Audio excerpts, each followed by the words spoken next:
Welcome to Godly Play. On the Sundays after Easter, after Jesus died and rose again, we remember how it is to get to know Jesus in a new way.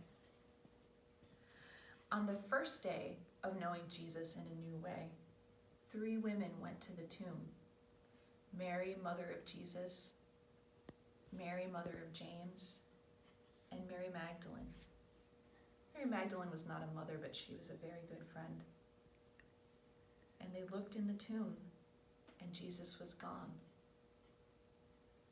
Mary Magdalene stayed outside the tomb, weeping. And a stranger came up to her and said, "Woman, why are you weeping?" And she said, "Because they have taken my Lord. Where have they taken him?"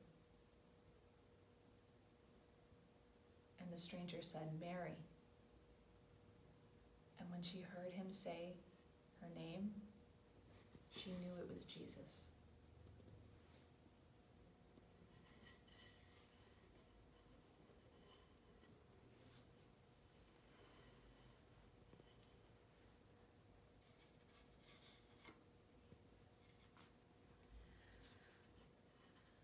Some of the disciples traveled together out of Jerusalem to the village of Emmaus. And on their way, they met a stranger. And they talked for the whole trip to Emmaus. And when they got to Emmaus, they invited the stranger to have dinner with them in the inn. And the stranger broke the bread and blessed their time together. And they knew the stranger was Jesus.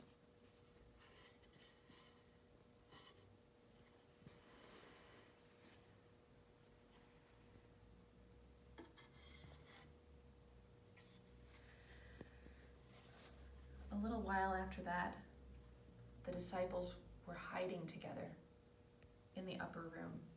They were afraid that the Roman police were going to come and take them the way that they had taken Jesus, and they were very scared. And all of a sudden there was a voice among them, and the voice said, "Peace be with you." And they knew it was Jesus. One of the disciples, Thomas, wasn't there that night. When the other disciples told him what had happened, he said, "I don't believe you. I'll only believe you if I see." Another time came. They were hiding together. And this time, Jesus came back and walked directly to Thomas and said, "Do you have doubts?" And Thomas said, "I have no more doubts." He believed because he saw Jesus' hand and the wounds on his body. Jesus said, "Blessed are those who have believed and not seen."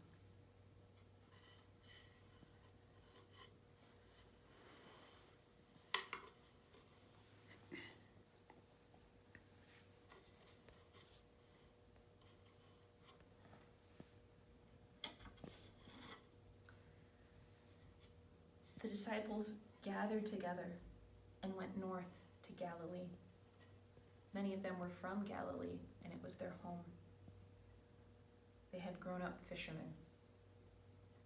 They took a boat out onto the water, and they fished. They didn't catch anything. They slept on the water, and they heard a stranger calling to them from the shore, saying, "Cast your net out on the other side." And so they did. And this time, their nets were full of fish. And they came to shore, and Peter started to recognize the stranger, and the stranger was Jesus. Peter jumped into the water and swam and ran. He was so excited to see Jesus. Jesus asked him, "Do you love me?" Peter said, "Yes." And Jesus said, then feed my lambs." And Jesus asked Peter again, "Do you love me?" And Peter said, "I do." And Jesus said, "Then tend my sheep." And Jesus asked one more time, "Peter, do you love me?" And Peter said, "You already know that I do." And Jesus said, "Then feed my sheep."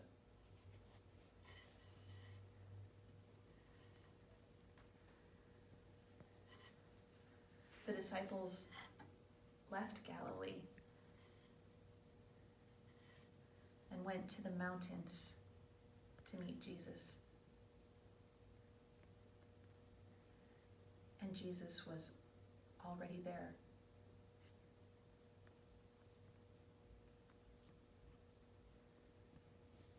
Jesus told them,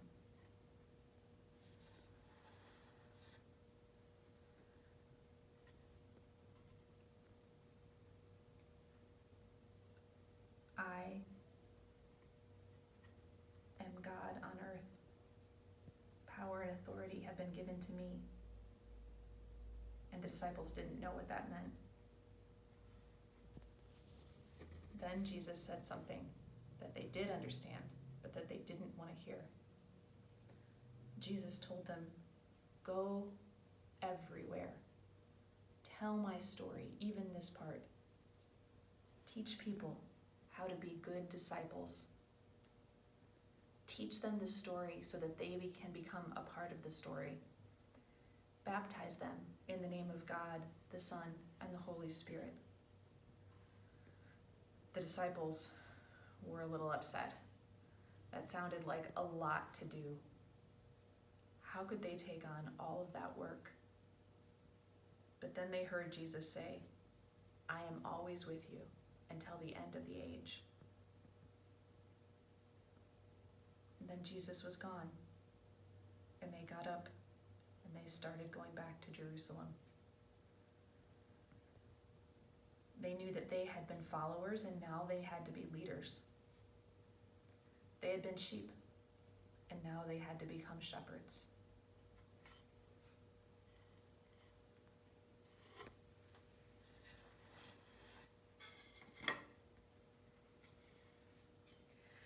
When they were back in Jerusalem, they saw Jesus one more time. They looked up, and he had withdrawn into a cloud. They started asking themselves, why are we standing here looking into a cloud? And the strangers in the cloud answered them,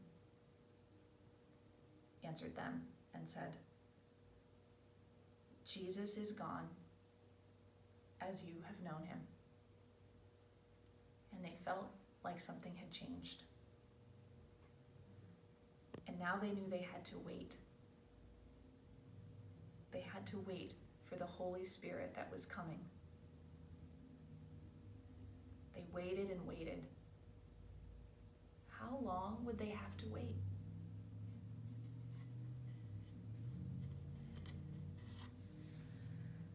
I wonder if there is anything that you would bring to help us tell the story, something in your house or an idea you can think of.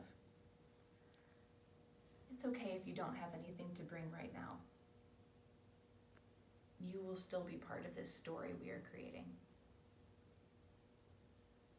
I'm going to put this story away for today, but it will be here the next time you come to Godly Play.